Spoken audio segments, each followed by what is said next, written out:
A memória não está só no cérebro. Quando falamos em memória, é natural pensarmos no primeiro momento no cérebro e nos neurônios. E dá certo pensar assim. O cérebro, de fato, é o principal órgão integrador dos nossos aprendizados. Mas e se eu te disser que existem células do corpo fora do sistema nervoso que também têm a capacidade de lembrar de algo? Pode parecer estranho, mas a ciência tem mostrado que a memória celular não é apenas um conceito biológico intrigante. Ela pode revolucionar nossa forma de entender corpo, mente e até mesmo as terapias e intervenções que usamos. Hoje eu vou te mostrar algumas descobertas recentes da ciência que provam que até mesmo o seu rim forma memórias. Bom, se você não me conhece, eu sou Lucas Kane. Eu sou biólogo neurocientista formado e pós-graduado pela UFMG, acadêmico de psicologia, terapeuta e criador do maior curso de neurociências na prática clínica do Brasil.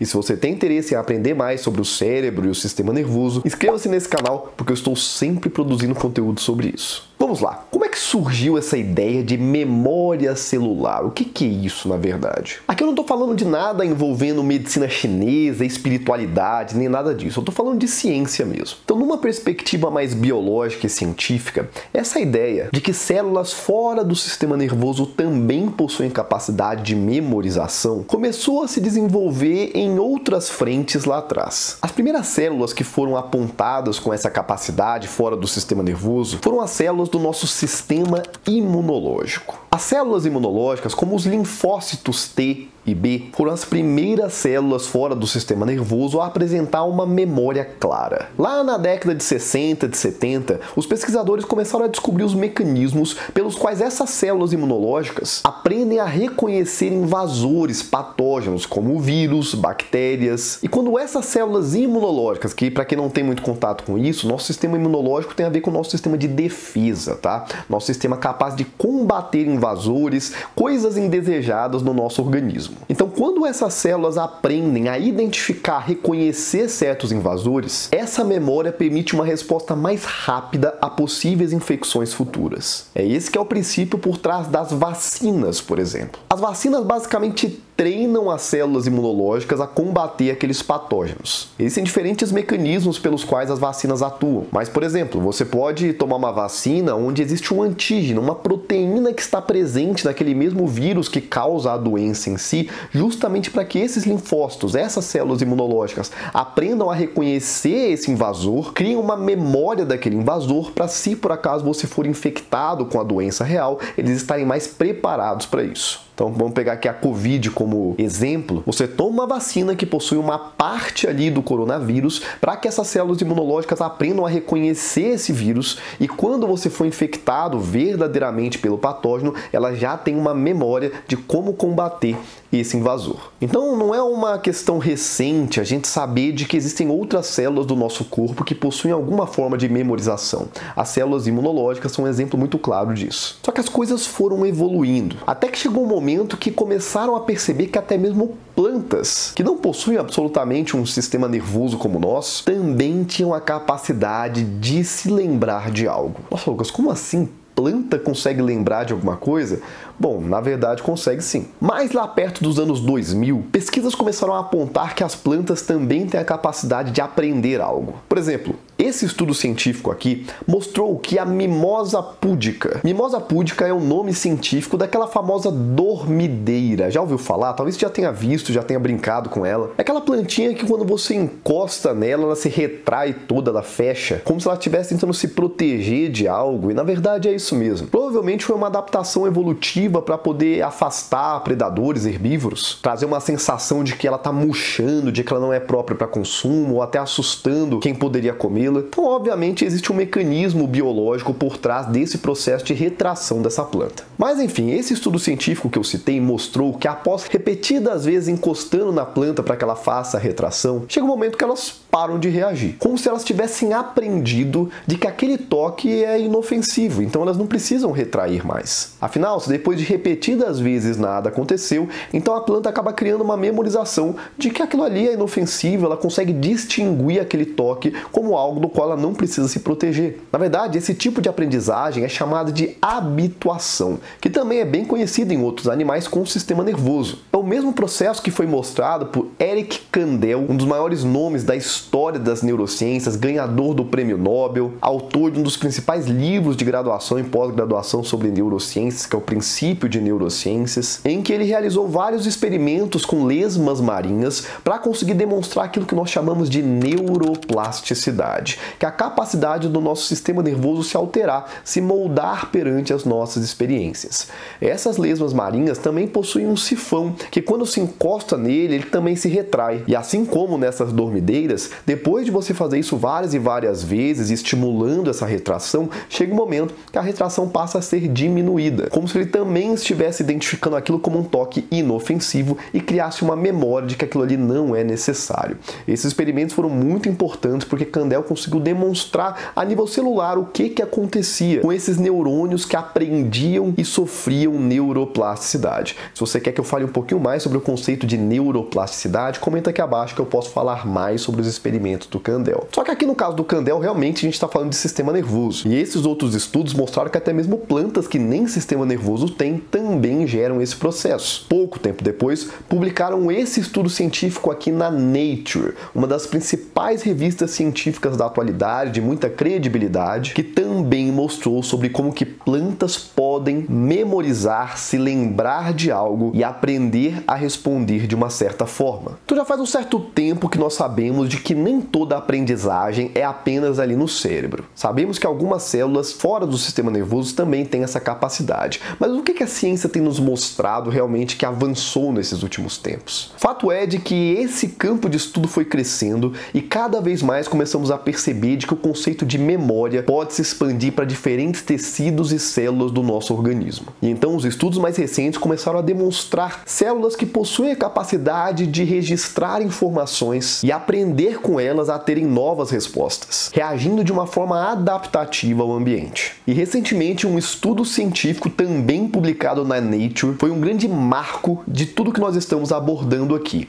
Esse estudo científico aqui, publicado recentemente no ano de 2024, mostrou que até mesmo células do rim podem lembrar de estímulos de forma semelhante ao cérebro. Esse estudo mostrou esse tipo de aprendizagem em dois tipos celulares diferentes, as células derivadas do rim e também células derivadas do neuroblastoma, que são células tumorais do sistema nervoso, mas que foram modificadas para simular uma célula mais genérica. Mas como realmente que esses pesquisadores conseguiram demonstrar a aprendizagem dessas células? Na verdade, os mecanismos e a metodologia utilizada para esse estudo envolve bastante bioquímica pura e aprofundada. Então vou tentar resumir da forma mais didática possível, porque eu sei que boa parte das pessoas que podem ver esse vídeo não tem aquele conhecimento ultra aprofundado em bioquímica, em terminologias muito técnicas. Eu confesso que nem eu entendo 100% sobre isso, afinal, minha especialidade não é bioquímica. Mas para que a gente possa entender como que essas células memorizam, a gente só precisa saber de duas proteínazinhas que estão envolvidas nesse processo de aprendizagem.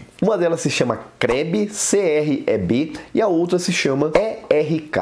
O ERK é basicamente um mensageiro celular. Ele, quando percebe algum tipo de alteração na célula, manda uma mensagem lá para o núcleo celular, onde a gente tem o nosso material genético, para ativar ou desativar certos genes. E ele faz isso justamente a partir do CREB. Então o ERK, quando ele percebe alguma alteração, algum sinal extracelular, ele vai lá e avisa o CREB, que é uma outra proteína, para poder ativar ou desativar certos genes da célula. Ah, Lucas, o que são genes? Genes são as partes do nosso DNA que codificam alguma coisa. Nosso material genético, ele tem toda a nossa programação, tudo que o nosso corpo pode ou não pode produzir. É como se as nossas células lessem o nosso DNA para saber o que é que elas devem fazer. Mas nem todo o DNA está sendo expresso o tempo inteiro. Nem todos os genes estão 100% ativos o tempo todo. É necessário que algum sinal ative ou desative essas áreas. Então essas proteínas vão ser responsáveis por ativar certos genes dessas células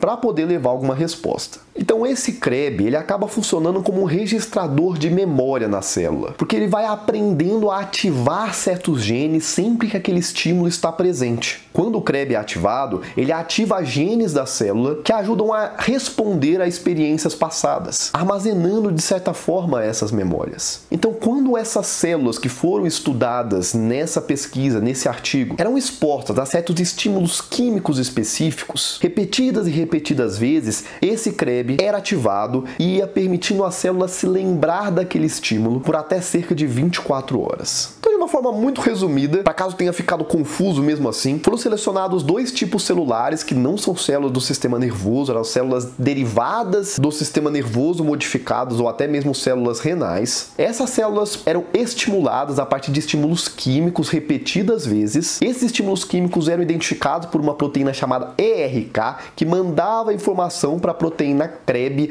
ativar certos genes da célula que ajudam a célula a aprender a responder aquele estímulo. E por fim, talvez você se pergunte, mas como que esses pesquisadores conseguiam identificar que as células estão aprendendo alguma coisa? Para isso, eles tiveram que gerar uma modificação nessas células, de modo que toda vez que o CREB ativasse esse gene associado à memória, uma luzinha fosse acesa. Não é uma luz literal. Na verdade, eles acrescentaram uma modificação a partir de uma proteína chamada luciferase. Essa proteína faz a célula brilhar toda vez que ela é ativada. Então essa seria uma forma indireta de medir a resposta celular. Ou seja, quanto mais brilho tivesse naquela célula, mais ela se lembrava daquele estímulo. Então, resumindo mais uma vez, eles estimulavam quimicamente repetidas vezes essas células, o ERK estimulava o CREB ativava os genes associados à memória e com isso a proteína luciferase brilhava, mostrando então para os pesquisadores de que ela estava lembrando de algo. Comenta aqui embaixo se você conseguiu entender um pouquinho sobre essa bioquímica doida, que eu sei que é bastante nome, bastante nomenclatura, mas só para você entender um pouquinho de como que os pesquisadores conseguiram provar que essas células também têm capacidade de memorização. Mas esse estudo não só mostrou que as células realmente conseguem se lembrar de algo, ele também nos mostrou sobre qual é a forma mais eficiente de gerar uma boa memorização. Porque essas células foram expostas a dois tipos de estimulação diferentes. A estimulação concentrada, que é chamada de massed, e a estimulação espaçada, que é chamada de spaced. A estimulação concentrada seria você ficar estimulando sem parar mesmo durante um longo período aquele processo. Enquanto a estimulação espaçada seria realmente você fazer uma estimulação, dar um espaçamento, depois fazer mais uma estimulação, fazer isso a partir de intervalos. E olha só que interessante, eles mostraram que quando a estimulação era feita de forma espaçada, a memorização dessas células era mais eficiente. Isso é muito interessante porque a mesma coisa se aplica também aos nossos aprendizados conscientes. Quando você tem que estudar para uma prova, para um concurso público, hoje a ciência já sabe de que a aprendizagem espaçada ela é muito mais eficiente do que você tentar ficar ali estudando sem parar durante longos e longos períodos. E mais uma vez conseguindo fazer associações entre a forma que o cérebro aprende e a forma com que essas outras células do corpo também aprendem. Em ambos os casos, a aprendizagem espaçada é mais eficiente. Já fica aí uma dica para você que é terapeuta, para você que é paciente. A forma mais eficaz de você conseguir fazer uma boa retenção de conteúdo é dando intervalos, espaçamento entre as suas sessões de estudo. Nesse estudo, o ideal era um intervalo de 10 minutos entre as estimulações. Intervalos muito longos ou muito curtos já não funcionaram tão bem. Isso é porque, quando acontece essa estimulação repetida, porém espaçada, isso faz com que essas proteínas, o ERK e o CREB, sejam ativadas repetidas vezes. E isso fortalece a ligação dessas proteínas e o registro na célula. Quando os estímulos são dados tudo de uma vez, a célula fica sobrecarregada e a memória já não se consolida tão bem. Então agora que você já entendeu de que nós temos outras células do corpo que também conseguem gerar tipos de memória, aprendizagens e muitas vezes semelhantes ao que o cérebro faz, qual que é a aplicação disso para a nossa vida como um todo, para a saúde mental das pessoas, para o terapeuta, para a psicoterapia? A primeira coisa relevante aqui é nós entendemos de que de fato a aprendizagem espaçada ela tende a ser mais eficiente. Hoje nós sabemos que isso não só é verdade para estudos, para aprendizagens conscientes, como sabemos que até mesmo para outras células do corpo isso também se aplica. E lembre-se que quando nós falamos de aprendizagens, não estamos falando apenas sobre estudos acadêmicos. Você, por exemplo, aprender a lidar com certo estímulo fóbico também é um tipo de memorização. Então, muitas vezes, técnicas de terapia cognitiva, de terapia comportamental, devem levar essa questão em consideração da aprendizagem espaçada para promover mudanças nas emoções e nos comportamentos. O segundo ponto importante é uma abordagem integrativa que precisamos ter de corpo e mente. Entender de que os nossos processos como um todo, eles estão sempre interligados. Corpo e mente, na verdade, são uma coisa só. E cada vez mais falamos sobre conceitos de cognição incorporada, ou seja, como que os nossos processos mentais, eles também podem estar associados a diferentes tecidos do corpo e não só o tecido nervoso. Não é à toa que cada vez mais nós percebemos de que abordagens que envolvam o corpo como um todo, como o exercício físico, o aeróbico, mindfulness, meditações que muitas vezes envolvem a modificação da respiração, da fisiologia, todas essas abordagens têm se mostrado eficazes para tratamento de diferentes transtornos e sintomas psicológicos. Então, cada vez mais nós percebemos que nós precisamos olhar para o corpo como um todo e não só para o cérebro, para o sistema nervoso. E o terceiro ponto é nós abrirmos a nossa mente para as possíveis perspectivas futuras de que a ciência pode trazer para que possamos compreender melhor o tratamento de transtornos e memória como um todo. Agora, é claro que essas pesquisas ainda são recentes, são novas, e nós estamos nos estágios iniciais desse tipo de descoberta. Então nós precisamos falar sobre as limitações desse tipo de entendimento também. Muito ainda precisa ser explorado sobre esses temas. Nós não compreendemos por completo ainda como que o corpo como um todo gera seus processos de aprendizagem e qual é o impacto disso na nossa saúde mental. Não sabemos, por exemplo, os mecanismos exatos de longo prazo em que essas células conseguem memorizar. E o segundo ponto muito importante que nós precisamos tomar cuidado é entender de que esse tipo de memória celular que estamos apontando aqui desses estudos, com plantas, do sistema imunológico e agora também com as células renais, não é o mesmo tipo de memória que nós vemos no sistema nervoso, no cérebro, tá? Principalmente quando falamos de memórias conscientes, como lembrar de algum evento, lembrar do significado das coisas, isso que passa pelo crivo da nossa racionalidade. Essas células não guardam realmente pensamentos conscientes, mas sim registram padrões químicos ou moleculares. Para que a gente possa entender um pouco dessa distinção,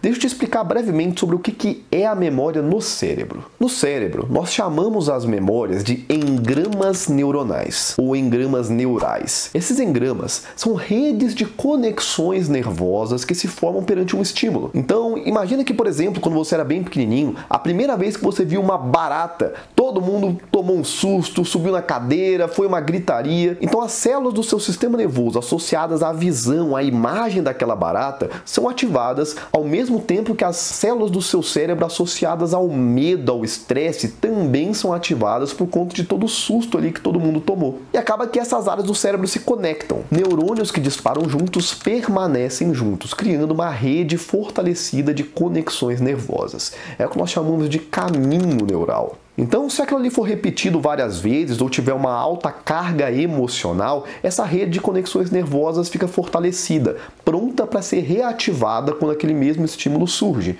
Então, no momento que a pessoa vê a barata mais uma vez, automaticamente toda essa rede é ativada e a pessoa sente todo aquele medo, aquele pânico mais uma vez. Então, o cérebro é um processo um pouco mais complexo, que envolve a alteração de conexões nervosas, neurotransmissores, neuroplasticidade. Não estamos falando sobre células únicas, mas sim sobre uma rede de conexões que gera uma complexidade grande para os nossos processos cognitivos. E mesmo no cérebro nós temos diferentes tipos de memórias também.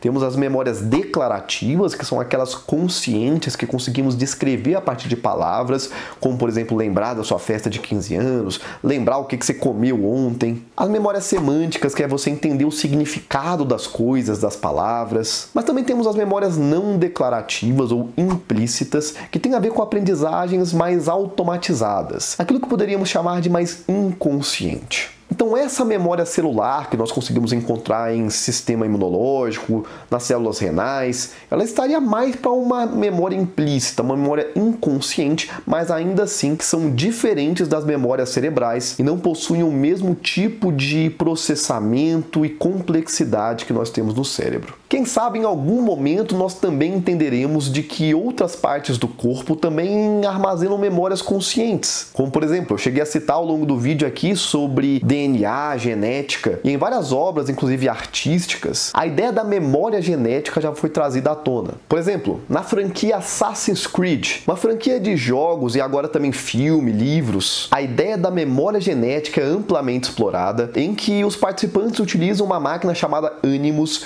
para conseguir encontrar memórias de antepassados que ficam armazenadas no seu DNA. Eles conseguem ver claramente memórias conscientes daquilo que os seus antepassados viveram. Claramente, a ciência não descobriu nada disso na realidade. Quem sabe em algum momento poderemos descobrir que esse tipo de coisa é verdadeira, mas até o momento só o que sabemos é que essas células guardam padrões moleculares químicos que as preparam para responder prontamente a estímulos semelhantes. Mas precisamos tomar muito cuidado com propostas às vezes até pseudocientíficas que surgem por aí, porque muitas pessoas podem pegar disso para extrapolar para o que não pode ser extrapolado. Por enquanto, só o que sabemos é que a ciência tem evoluído cada vez mais e que precisamos olhar também para o corpo como um todo, pois ele também tem os seus processos de aprendizagem, embora até o momento parece ser um tipo de memória bem diferente daquela que armazenamos no cérebro. Esse estudo é um passo muito importante para entendermos como que a memória vai além do sistema nervoso. Eles mostram que a aprendizagem e a adaptação são processos fundamentais para a vida, presentes até nas células mais simples. E é justamente por sua importância que o tema da memória tem sido cada vez mais abordado por profissionais, inclusive da saúde mental. E por falar nisso, você sabia que a qualidade do seu sono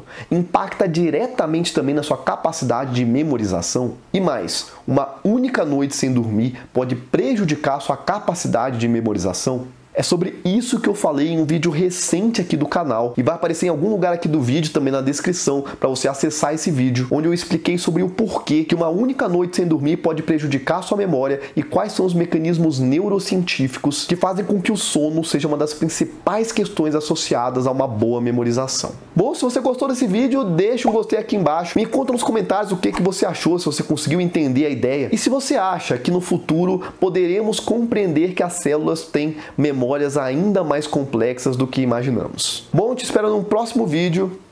Tchau, tchau.